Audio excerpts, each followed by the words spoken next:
Entendendo um pouquinho da história sobre a altura do profeta Eliseu, naquele caso dos leprosos em Samaria, que está ali em 2 Reis 7, do 1 ao 20. Ele tinha... A fome estava tomando conta de Israel, né? Israel já dividida, né? Na altura deles ali já existia Samaria como capital do Reino do Norte, né? Nas 10 tribos que seguiram Jeroboão, né? Enquanto o Reino do Sul, a casa de Judá, ficava lá com a casa real ainda, né? E com Jerusalém e o templo como capital, como poder central, né? E, e desde ali, né? Que aliás é uma coisa que confirma o Messias se identificando como samaritano naquela parábola, né? Porque ele acabou se manifestando a Judá e foi traído, vamos dizer assim, pelos seus próprios irmãos, né? E aí agora a gente está diante de uma multidão de Efraim, porque foi sobre Efraim que recaiu a bênção, né? Quando Jacó, guiado pelo entendimento do Criador, ele inverteu as mãos lá no Egito para abençoar os filhos de José, né? Ele inverteu de Manassés, que era o primogênito, para Efraim, que era o mais novo, nascido dentro do Egito, e agora sobre ele que recai a bênção, né? Então, quer dizer, dentre as tribos, a continuação de Israel, já que Jacó havia falado que agora Manassés e Efraim são dele, são como filhos dele, tão filhos como Ruben era, como Levi era, como Judá era, né? Então agora dos filhos de Israel, né? Nesse caso na carne eles eram netos, mas no espírito eles eram filhos, eles eram tribos também. Então a partir dali, de nascidos no Egito ainda, é que a bênção estaria recaída, né? Então é muito interessante isso aí, porque se vem, né, a bênção está sobre a plenitude dos gentios está em quem ficou como samaritano, né? Então por isso que o Messias se identificou como tal, né? E entre outras tantas passagens, né, a conversa com a mulher samaritana no poço, né? Tudo isso fecha a ideia de que para o Criador e para ele nunca houve separação e acepção nenhuma, né? Tudo foi apenas uma alegoria de uma coisa que ela existiu fisicamente, obrigatoriamente existiu por conta da existência, também da pré-existência espiritual, né? A divisão que existe entre pessoas que formarão o povo dele, né? Que hoje é rotulado como Israel, e pessoas que não formarão o povo dele, né? São rotulados como os gentios. Então, aqui na altura do profeta Eliseu, já estava nessa situação política Israel, né? O reino estava passando por aperto, por fome, pelos próprios erros deles, né? Mas aí o profeta aqui deu uma das raras profecias, previsões positivas, né? Porque geralmente os homens do Criador eles só malhavam o ferro no povo, exortando e repreendendo, né? Mas aqui ele anunciou uma benignidade do Criador, né? Uma dádiva, ali, um alívio para anunciando fartura de alimentos, né, naquela altura, e despojos abandonados pelos sírios no arraial, porque os sírios estavam em guerra contra aquela determinada cidade, e aí o Criador os confundiu e eles abandonaram o arraial, né, e deixaram alimentos e despojos para trás, né. Acontece que aí o profeta Eliseu anunciou isso na cidade, até mesmo diante do rei, e leprosos, né, aquela famosa figura das pessoas que até tinham que ficavam reclusas, né, elas tinham que se afastar e ficarem isoladas, né, do convívio social com as demais pessoas, né. Eles foram os primeiros a crer, né, até porque eles pensaram assim, se a gente ficar aqui a gente vai continuar na mesma situação de miséria e podemos morrer de fome, né? Então eles foram para lá como se não tivessem nada a perder, e de fato não tinham, né? Porque se chegassem lá e os sírios ainda estivessem no arraial, os sírios os matariam, né? mas se eles ficassem ali, eles iam morrer de fome igual, então eles não tinham nada a perder, eles foram, e quando foram lá, de fato, aquilo que o profeta tinha falado realmente era assim. O arraial estava cheio de alimentos e despojos e estava abandonado. Os sírios tinham saído dali, né? E então eles foram lá, creram e se fartaram, tanto de alimentos como de despojos, né? E voltaram para anunciar as boas novas, né? É aqui nesse ponto que eles pensaram, e isso está testificado, né? Que eles pensaram assim, ó, olha, se o dia amanhecer e a gente não tiver voltado para anunciar essas boas novas ao resto do povo, uma coisa muito ruim pode nos suceder, pode nos acontecer, né? A gente deixar de partilhar essas boas novas com o resto do povo, né? Antes que o dia amanheça, ou seja, nós temos que fazer isso imediatamente, tá? Antes que o dia amanheça, né? Durante esse período de trevas. Porque senão alguma coisa muito ruim pode acontecer com a gente. Esse pensamento deles aqui foi um dos meus combustíveis, né? Que me fez eu começar a comunicar algumas coisas que eu entendi e que eu penso aqui nos áudios, né? Porque assim como a parábola dos talentos também tem esse peso, né? De que a gente não, se a gente conseguiu entender alguma coisa que possa ser útil espiritualmente falando, das coisas do Messias, né? Para outras pessoas, a gente não pode esconder de jeito nenhum isso, né? A gente não pode enterrar na terra, né? Enterrar no chão. De maneira nenhuma, a gente tem que justamente comercializar, na ideia hebraica do comercializar, né? Porque o comprar e vender pro, a ideia hebraica é justamente ensinar e aprender, né? É falar e ouvir, né? Então, esse tipo de comércio que os que receberam os talentos granjearam, né? E teve um ali que foi repreendido pelo senhor dele, né? Por ter enterrado o talento no chão, né? Então, essas coisas é que me fizeram, como aqui também a postura desses leprosos, né? Que acreditaram, essas coisas que me fizeram me sentir obrigado a compartilhar o que eu entendo, mesmo estando acertado esse entendimento ou não, mas eu acho importante pelo menos compartilhar. E leprosos não é uma figura, não, nada pode ser uma figura mais exata do que para mim do que essa, né? Porque todos nós somos leprosos. Eu sou leproso e todos nós somos leprosos, né? Por quê? Por causa das inúmeras brechas no nosso templo, né? Por causa dos nossos pecados.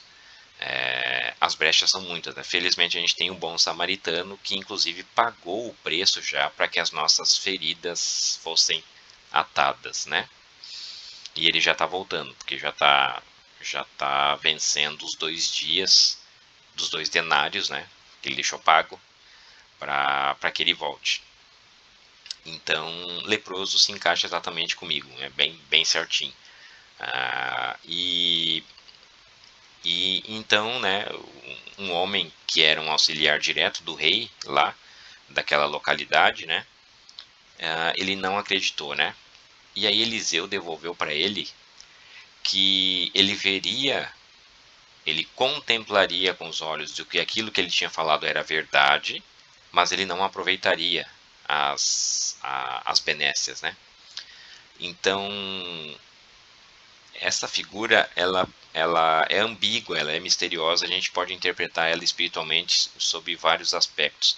Mas o fato de Eliseu falar nesse tom aqui, de que ele olharia com os olhos, mas não comeria, remete muito ao que o Criador falou com Moisés no Monte Nebo lá, né? De que ele subisse e olhasse da além do Jordão à terra prometida, ele veria com os olhos, ou seja, os olhos dele se certificariam da verdade e da promessa que o Criador fez lá no deserto.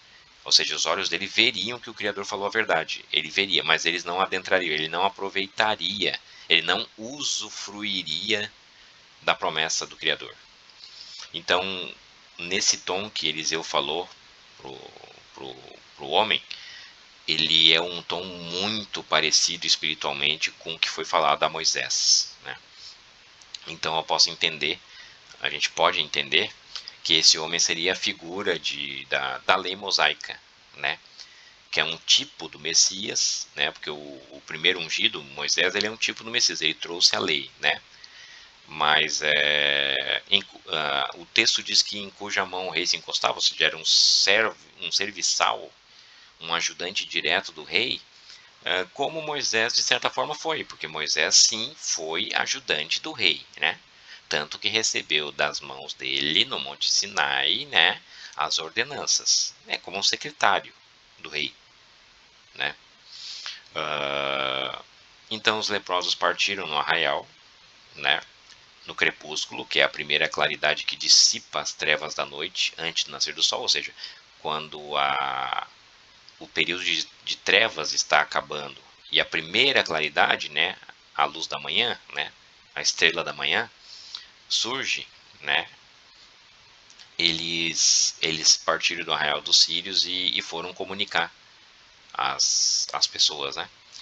E aí quando as pessoas da cidade realmente ouviram isso e também foram o testemunho dos leprosos e foram atrás deles, né? De fato havia abundância de pão à porta de Samaria lá, né? Entre os gentios, né? Lá naquela cidade onde estava o arraial dos sírios. E a abundância era em especial de cevada e de farinha, que é o que se faz, farinha de trigo no caso, né? Cevada e trigo, no caso, componentes da farinha que é como se faz o pão, né? Então a gente entendendo dessa maneira aqui de que a colheita tardia, vamos dizer assim, né, que é representada por Eliseu, ele vai anunciar o reino vindouro, ou seja, como alimento e despojo, abandonado pelo sírio no arraial, tá? Esse é o despojo da derrota dos inimigos do Altíssimo, tá? Os pecadores como eu, que possuem brechas no templo do corpo, vão crer nessa esperança e vão espalhar as boas novas, tá? O homem cuja mão o rei se encostava, que eu entendo que é a figura de Moisés e a lei, eles não vão crer, né? E assim como o Criador falou que esse espírito, né, o espírito da lei mosaica, que é o mesmo que feriu a rocha, né, e justamente por isso feriu a rocha, né, a rocha a gente sabe quem é, né, e foi ferido da mesma maneira também no madeiro, né, justamente por ter ferido a rocha, ele olharia, ou seja, ele estaria por dentro da ideia da Terra Prometida, tá? Mas ela não seria suficiente para usufruir, para adentrar a Terra Prometida. Ela olharia com os olhos, ou seja, ela veria a silhueta, a forma, mas não viveria a Terra Prometida. Então, isso é exatamente o que Eliseu falou para aquele homem que não, ajudante do rei que não creu. A história lá conta que quando o povo, então, né, confirmado pelo testemunho dos leprosos, eles foram até o arraial e saíram em disparada, né, uma multidão de pessoas apressadamente, né, eles acabaram pisoteando e matando esse homem aqui, segundo a história lá. Ele morreu pisoteado e, de fato, os olhos dele viram que aquilo comunicado por Eliseu era verdade, mas ele acabou morrendo e não acabou usufruindo nada daquilo lá, né? Então, então eu entendo que a figura da lei mosaica, né, esses não vão crer mas vão testemunhar de certa forma a verdade. Os olhos deles verão a verdade, mas eles não aproveitarão os frutos, as recompensas dessa verdade, né? Os leprosos partiram ao arraial no crepúsculo, ou seja, os pecadores se arrependerão nas vésperas do retorno da luz, porque esse é o crepúsculo, né? É quando a tribulação, o período de trevas já estiver encerrando, né? E o fato de haver abundância de cevada e trigo é que em meio à angústia, né, será ouvido nessa que eu entendo ser a segunda parte da tribulação, né?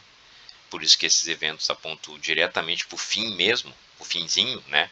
Quando as trevas estiverem nos seus segundos finais, na iminência, né, na véspera imediata do retorno da luz, do surgimento do facho de luz, né, o retorno da luz do mundo, né, então haverá contato com os testemunhos anteriores, né, que são os da cevada e o do trigo espalhado entre as nações, né. Por isso a porta de Samaria e por isso a abundância de cevada e de trigo lá no arraial dos sírios, né. Eu entendo que a história está tratando disso dentro daquela sequência que eu gostaria também de abordar, de detalhar mais aqui, das colheitas tradicionais, né, do ano agrícola hebreu, né, em especial as colheitas da cevada, do trigo e das uvas, né, que são as principais, né, e ordenadas não por acaso, né, e também explicadas, né, ilustradas pelo próprio comportamento físico que esses cereais, né, e essas plantas, esses vegetais apresentam, né?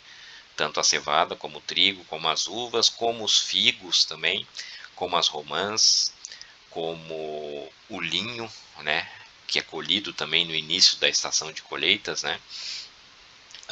As amêndoas, né? Todas têm o seu significado. As azeitonas, né? As olivas, né? A colheita da oliveira, para depois prensar e fazer os azeites, né? O azeite de primeira prensa, que é o mais leve, ou seja, aquele que não é necessariamente prensado com muita força para sair, né? Que pode ser uma referência também com a cevada. A cevada é um cereal que ele exibe o fruto, ele solta da casca com muita facilidade, apenas com uma brisa, com a passagem do vento, né? O ar, o entendimento, ele solta a casca, né? Um pouquinho diferente do trigo, que precisa de um pouquinho de tribulação, tribulum, a ação do tribulum, né? Para que ele solte a casca, então ele precisa apanhar um pouquinho para que ele exiba os frutos, né? Então essas pequenas diferenças também estão lá na azeitona, os óleos da azeitona na prensagem, né? E o primeiro óleo que era usado no templo, né? Então isso aí, essas coisas eu também gostaria de repartir o que eu entendi. Mas então essa história aqui ela é bastante interessante para os nossos dias, os dias do fim, né? O que acontecia lá atrás, tudo era profecia, tudo eram sombras de coisas futuras, de estabelecimentos proféticos e que na verdade existiam já antes mesmo da criação, né? Antes de qualquer efeito físico. As potências espirituais já estavam postas, né? A estrutura da realidade, que é o Messias, é o verbo, né? É a palavra do Criador, já estava estabelecida, né? E aí hoje a gente tem verdades aí espirituais que são eternas, né? Mas que foram confirmadas por eventos físicos lá no passado, né? Na aula de alegorias, vamos dizer assim, que o Criador nos deixou e hoje a gente tem acesso a elas através das histórias. Hein, né?